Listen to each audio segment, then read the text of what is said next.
we like to think of borders going away. And in Europe, you did have a lot of borders going away, but not too far from here, just about 20 years ago, you had a lot of new borders created, specifically in the former Yugoslavia. So, and why were those borders created?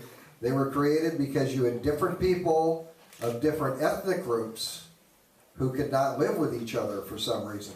And as a result, they tried to have to pull back behind borders. So while at the same time, in this part of Europe, you were getting rid of borders so that people could mix more freely, in the former Yugoslavia, they were creating borders to keep people separate. So that's, be interested in your feelings about that too, especially as it relates to, do we need more borders or less borders? I feel more European citizens should be able to come to the United States, even if it's for a limited amount of time, because it's beneficial to both parties. The Americans learn more about culture beyond Canada and Mexico. And look at me like it's not true.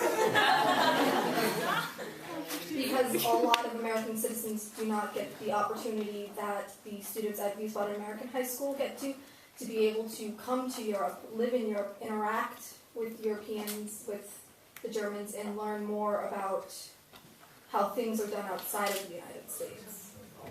I'd like to turn that around and ask everybody, both the German and the American students, with your own country, whether it's the United States or Germany, what do you think are good reasons why you would say to somebody, no, we don't want you to come to our country? And I can think of one right off the bat.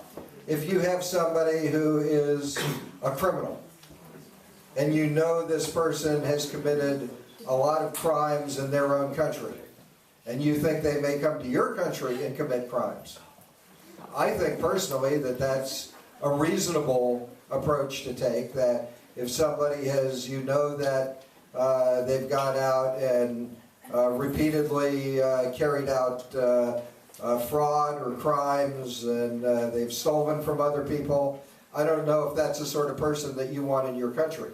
But there's lots of other reasons why countries keep people out of their countries. So I'd be interested in some of your ideas, what you think are valid reasons to keep people out of your country.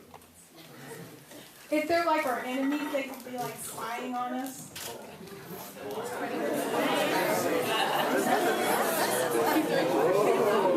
Koreans learn to come to America.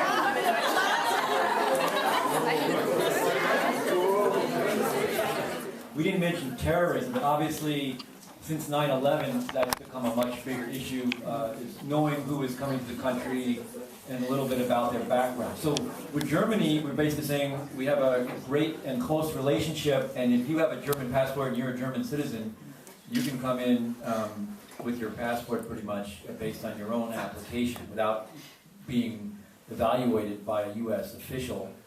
So there are reasons why countries have borders. And now maybe I'll ask a little more serious question. Is it okay for a country to use its border to keep its people in? I mean, there are also borders that are not about controlling who comes in, but to actually restrict departure. And I guess related to that is the right to travel a basic human right. I grew up and I was raised in the DDR, so the communist part of Germany. And to me it was like never having the opportunity to leave that country. This is what I got to know when I was a child. So then I went to university and I studied English, and I loved to do that. But I knew from the very beginning I would never ever have the opportunity to travel to countries where they speak this language as a native language. So after the reunification, now I started to save all the money I could to do and go on my first trip to Canada and to the United States. And you can hear that in my voice. I'm still quite nervous when talking about it. And when in 2007 and 2008, I really can say a lifelong dream came true, and I was allowed to get a working visa in the United States, and I worked at an American high school and was teaching American students German. language. Thought that was an adventure, but it was really a wonderful experience.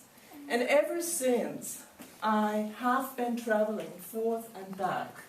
And I love the American people, and I love the country, and I could really understand the politics much more than I could ever do before that time.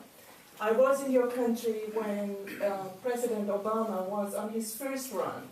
So I met Mr. Clinton, your former president, and it was really affecting me in everything that I'm thinking and doing today, also and especially with my students. And to me, borders, probably there are always good reasons to have borders. And there are always good reasons for people to leave their countries, to go there or to another region. But I do think there is no good reason, not any of it, to imprison people in an area that they don't want to stay any longer for whatever reasons. So this is what the GDR did. They imprisoned their people. And maybe it was true, there were some people who loved that GDR. It's okay. It's always that way. We, or governments, establish borders, and there will always be people who are satisfied with the situation and some others who are not. And this is what I do think we always have to consider when talking about borders.